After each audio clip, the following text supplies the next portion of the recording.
It is Thursday. It is time for some Thursday thoughts. Today the temperature is cold. It's going to get a lot colder. I guess our wind chills are going to be negative 20 in the next couple of days. I don't know, tomorrow morning or the next morning, but it's going to be cold. I walked out today and it was just that you could just feel your skin starting to tighten up. One of those days. So the temperatures are down. The cryptos are down. This is normal. I don't know. I want to talk about that a little bit. You know, cryptocurrencies, they seem very volatile. You know, they move so quickly, and it's just the bottom seems to drop out. Well, conversely, it does the same thing on the upside. It shoots up really high sometimes. Now, we're just looking at this in terms of the dollar. And when I say the dollar, I don't mean the constitutional dollar. I mean the Federal Reserve note, the thing that pretty much dominates the world economy. And speaking of which, you know, they had some comments about tapering and raising rates. And, I mean, they give this lip service. Here's what I expect. All right, I'm getting off tangent now a little bit. Here's what I expect, because I've been through this and I've seen this before. So the Federal Reserve for years, since 2008, has done nothing but flood the market with money. Make money available to anyone who wants to take out a loan. If you've got a pulse, or you don't even have a pulse in some cases, you get a loan. You get a loan, you get a loan, you get a loan. They want to flood the market with money. They have to, because the way the system is built, now I'm going to have the sun in my eyes, dark to light here. The way the system is built, it's built on debt. Debt makes this Federal Reserve System run because it's not based on sound money. It's not like you, man, this camera's bouncy. I apologize. I should have waited till I stopped. A couple more miles. But the debt-based system that we have since 1913 with the Federal Reserve, go read G. Edward Griffin's book, The Creature from Jekyll Island, to learn how that all went down. But Congress used to be in control of the money. Treasury, Congress. And they're, you know, it was based on silver primarily, gold and silver. All right, precious metals. It was tied to something. That's what the dollar was. Well, in 1913, we gave that away. Congress gave it away to the Federal Reserve.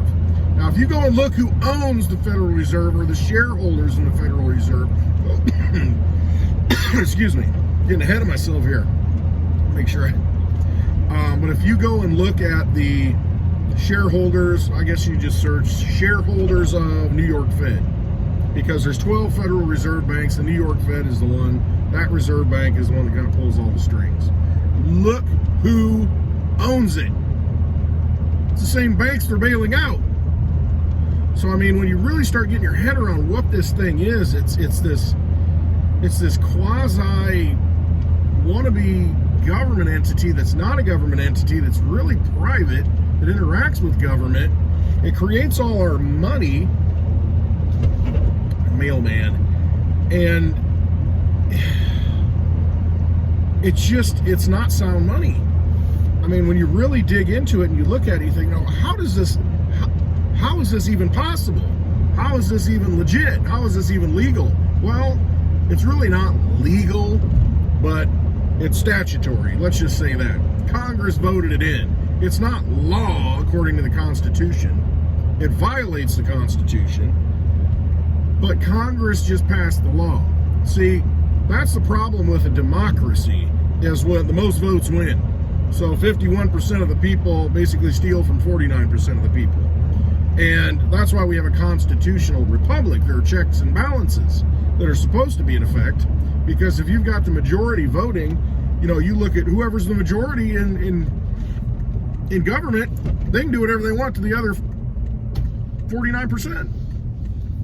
So it's very important that we have those checks and balances. But to get back on track, the Federal Reserve System, if you really look into it, you'll understand that it's rigged.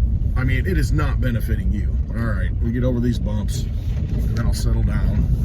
Sorry, I apologize for the shakiness here. Shaky like the crypto markets.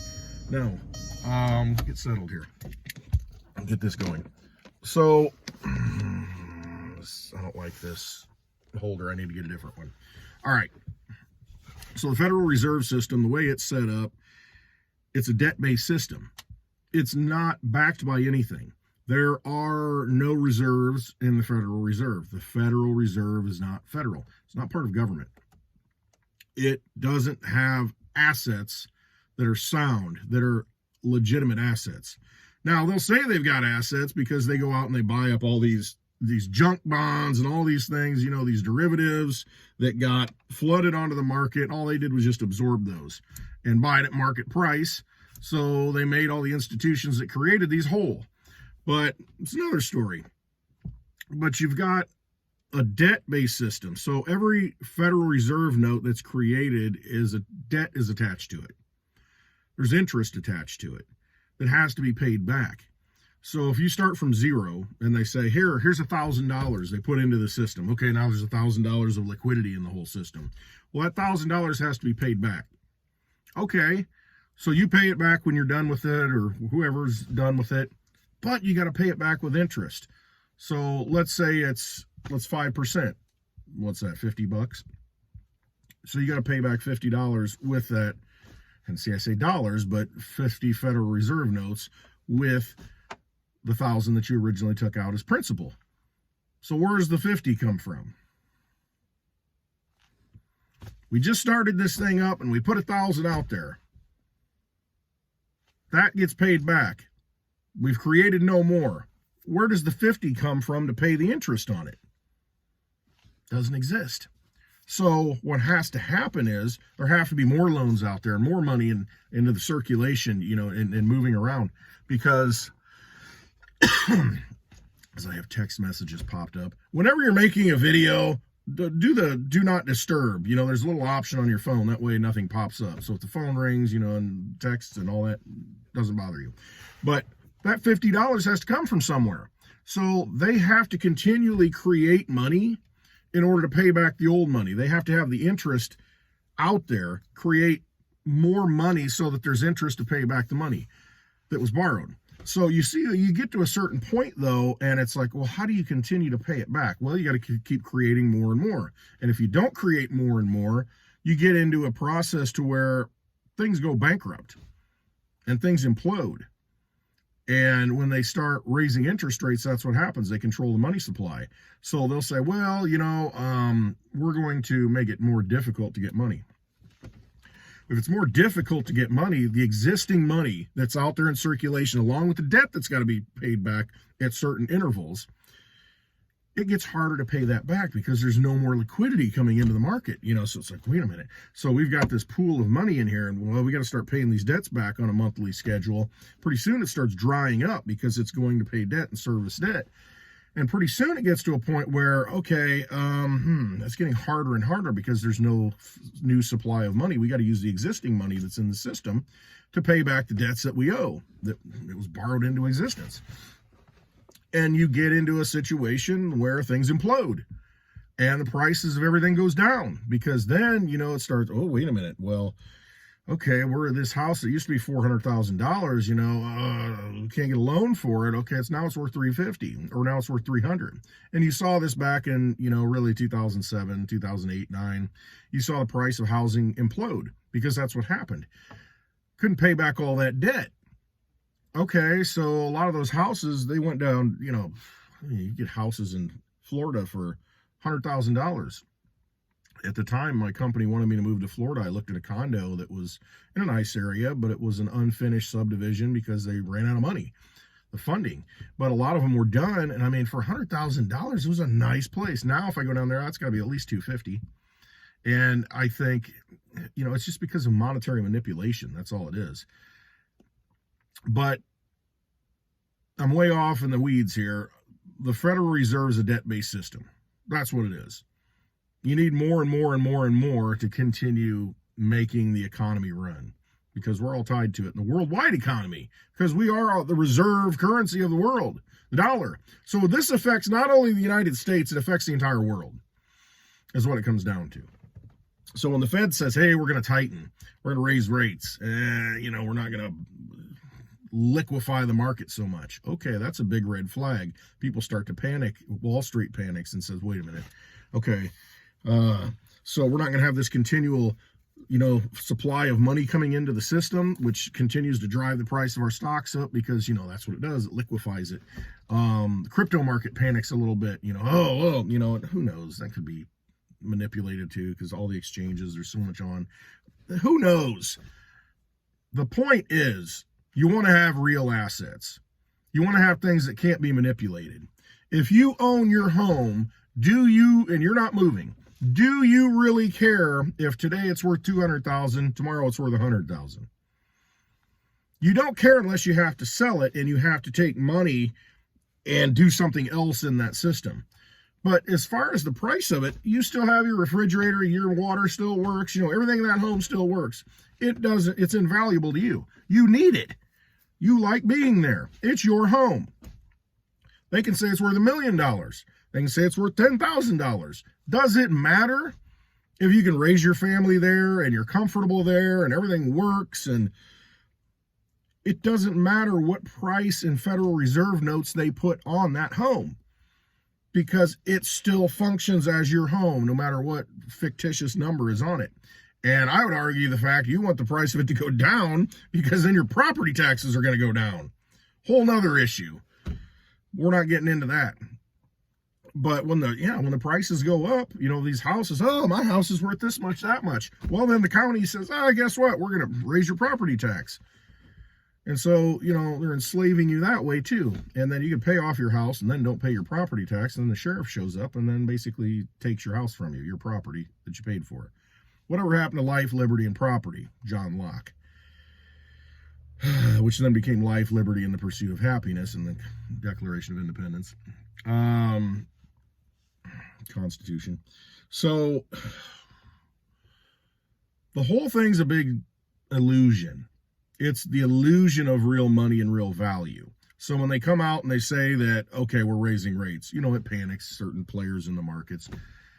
This is the good thing about crypto. You still have your crypto. It's just like your house.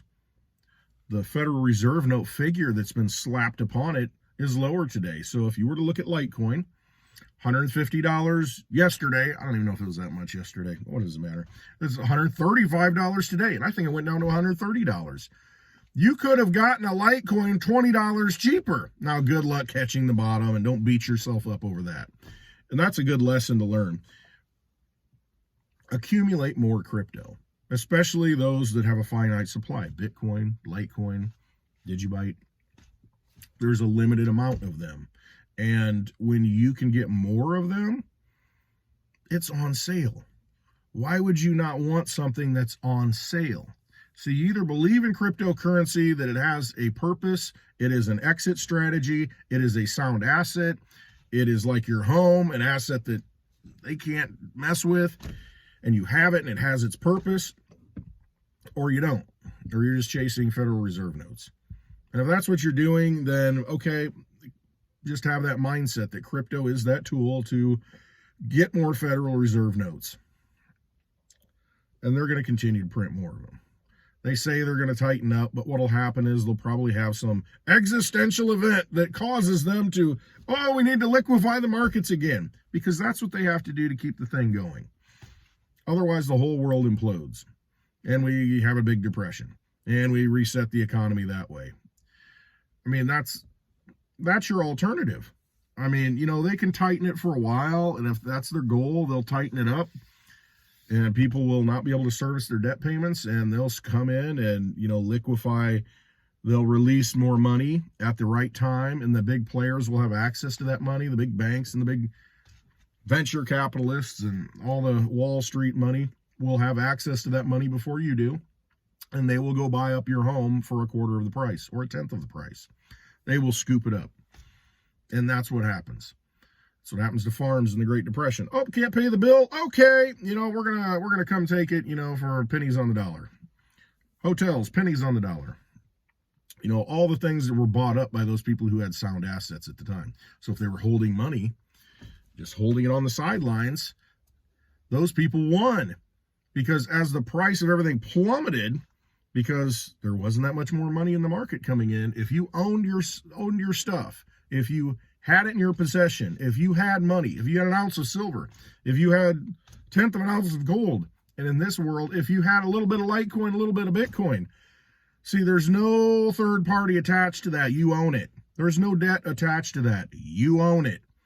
And people are going to want things that they can own. They're going to want real assets in exchange for real assets when this whole thing falls apart. So you may see Bitcoin at $10,000. You may see it at $10. You may see Litecoin at $1. But what is the purchasing power at that point? If everything implodes and Bitcoin's $10, you may be able to buy a car for $5, so half a Bitcoin. Not even that. That's not even a good analogy.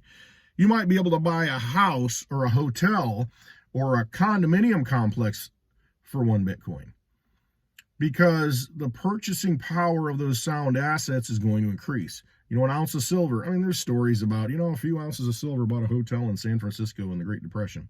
I don't know. But I do know that those assets that don't have any debt attached, people are going to want those if everything implodes.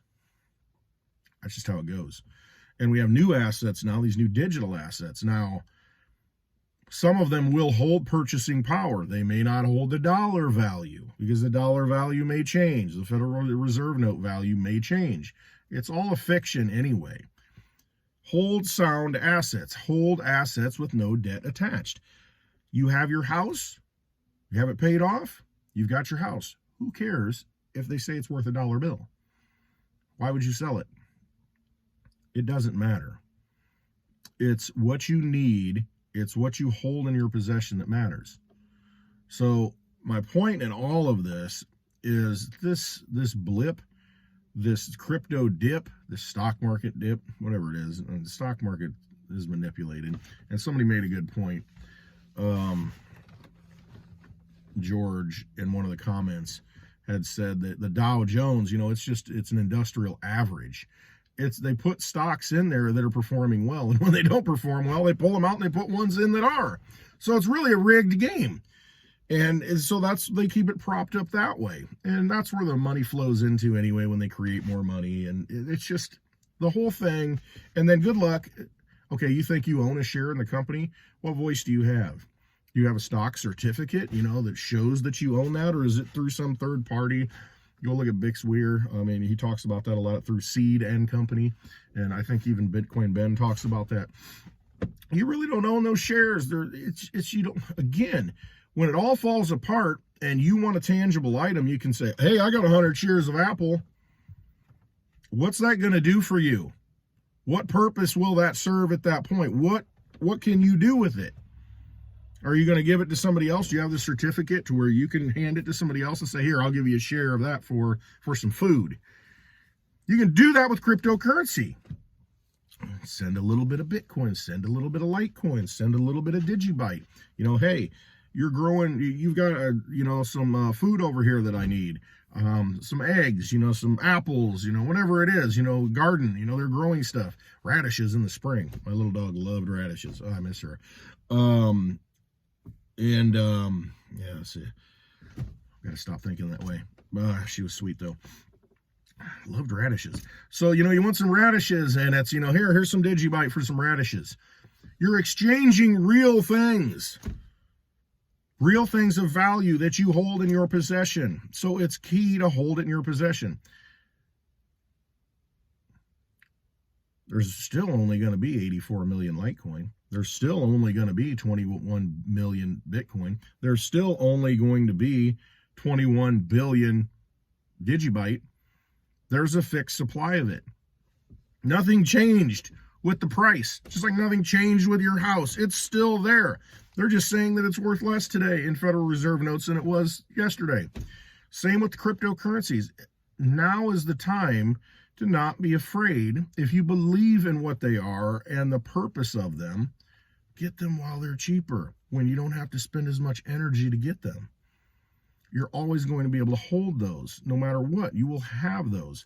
It's a big pie, and there's only so many pieces. And if you've got a piece of it, you've got a piece of it.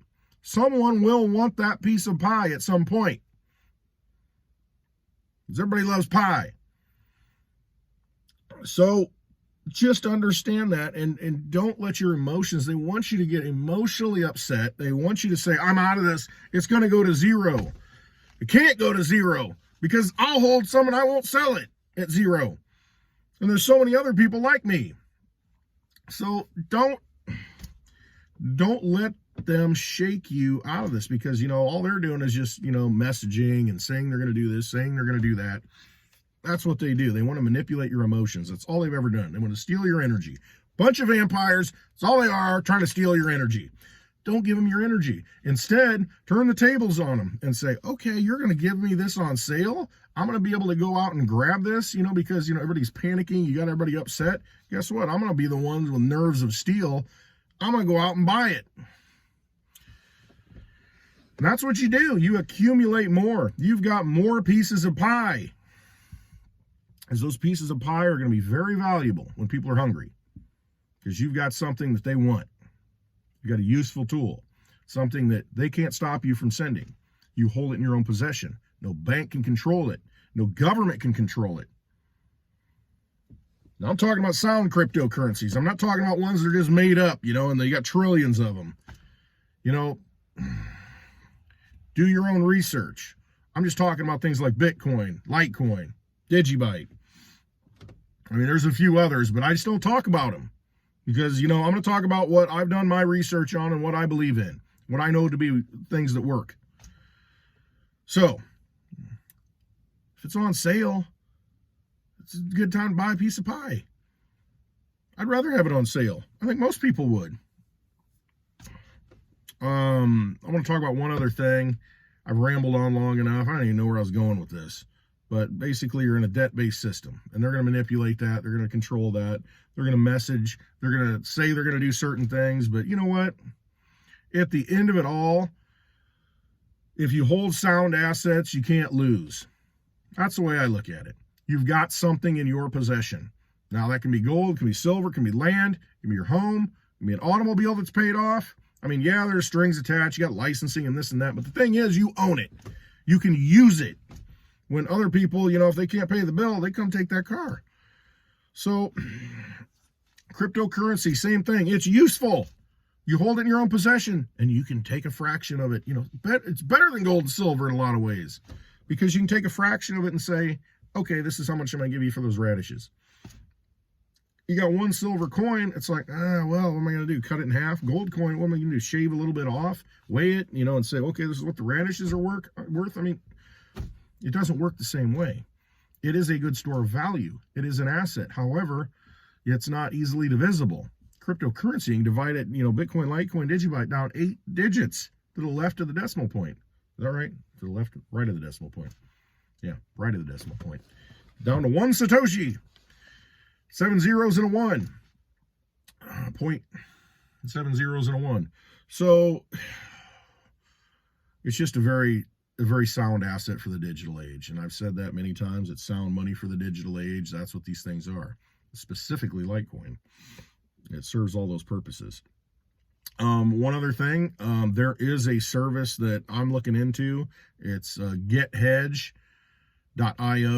I actually have a referral link on my website. It's so you can get paid in cryptocurrency. So anybody, because, and what happens is you can take your paycheck and get paid in crypto. And I think it's like Bitcoin, Litecoin, Ethereum, maybe one other coin. I'm not sure.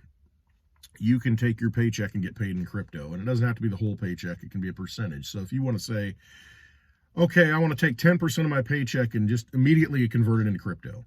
This is a service that will do that. So, I think that's pretty cool. And the rates, I think it's 1.5%, the conversion rate. But then you go to Coinbase and you look at what their fees are.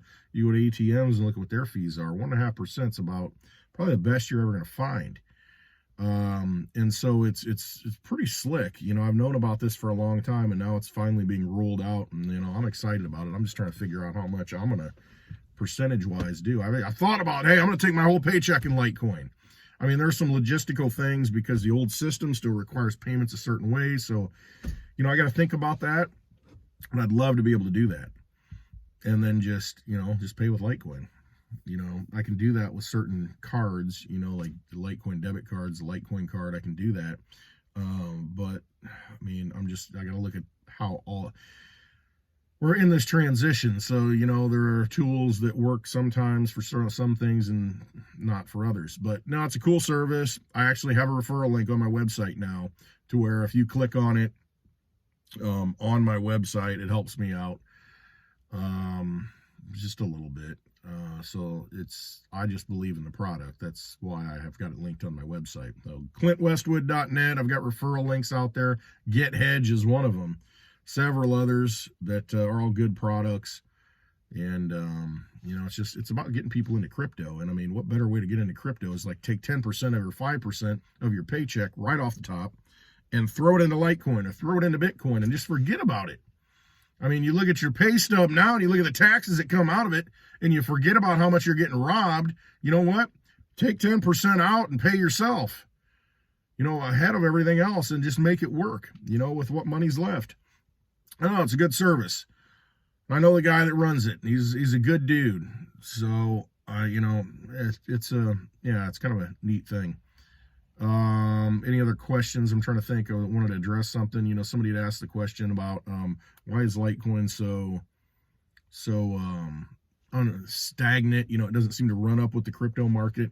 If you look at the history of Litecoin and what it does, and it upsets a lot of people. And I get comments to where, it's horrible. Coin's not worth crap. Well, what happens is it's not a coin that, let's see, go this way. Not a coin that just does this steadily. It doesn't steadily rise. Over time, you see that it does, but in between, you've got this, a lot of flat areas, a lot of low areas, and then it runs up, and then it peaks, and then it, and so there are times if you're just chasing Federal Reserve notes, when Litecoin spikes, that's when you take it out. And then you buy back when it goes low. And I mean, there are very few spikes that you get to take advantage of with Litecoin because it sits there, and sits there. It's just the nature of the coin. And then it just, it accelerates. I think we're coming into one of those times where we're going to see an acceleration up because of the technology that's being rolled into it and that's coming out very soon. A lot of it's already out. But I think the privacy feature that comes out here in a month, Mimblewimble, MWeb, it's a big deal. I mean, you've got money that you're then going to be able to send privately, and it's not on the blockchain. They can't see where it came from, what address. So it's a pretty important thing, for privacy of money. All right, I've rambled long enough. I've got plenty of Thursday thoughts that I've thrown out there, but I thank everybody, all your comments, all the thumbs up. I got a lot of new subscribers. A lot of you have come on board, and I appreciate that you listen. And I hate to, tie you up for a half an hour here, but I just want to share some ideas, what go through my head. Hopefully it helps somebody out there, one of you, that it gives you a different perspective, gives you some insight, maybe inspires you to trust yourself and just make a decision that benefits you and your family. That's all I want. I want to get the message out there about what cryptocurrency is and how our current economic system does not serve you. And cryptocurrency is a sound asset. It is something you can hold in your possession, that it's not a debt-based instrument. It's not something that they can manipulate or take away from you, I should say. They can manipulate the price, as I've talked about, but it's priced in Federal Reserve notes. When we get to the point where it's like, well, how many apples, how many oranges, how many radishes, can I get for how much Litecoin? When we start getting into that mentality, we break free from that slave system that is the Federal Reserve note that we price everything in. So we've got to take that active step and start using the tools that are there for us. I like to pay with Litecoin. I've done it many times. And I like to transact with my friends in Litecoin. It's like, hey, how much for this? Okay, and get into that mindset of using that tool that's outside that broken system, because we can, and we've got the ability. So, a tool unused is really not very good tool. All right. Thank you all. I will, if you have any questions, any comments, please leave them and give me a thumbs up. I mean, it does help. It helps more people see this message. And if you like the message, give me a thumbs up, hit subscribe. I mean, even hit the little bell, you know, so that every time I post a video, you know, you'll get notified and you won't miss me. And, you know, so I do appreciate it. I love all of you. I love every one of you for everything that you do, and, you know, giving your energy, taking your time to listen to what I have to say. It's pretty humbling. It really is. I'm so thankful, and I hope you all have a wonderful day, and love you all.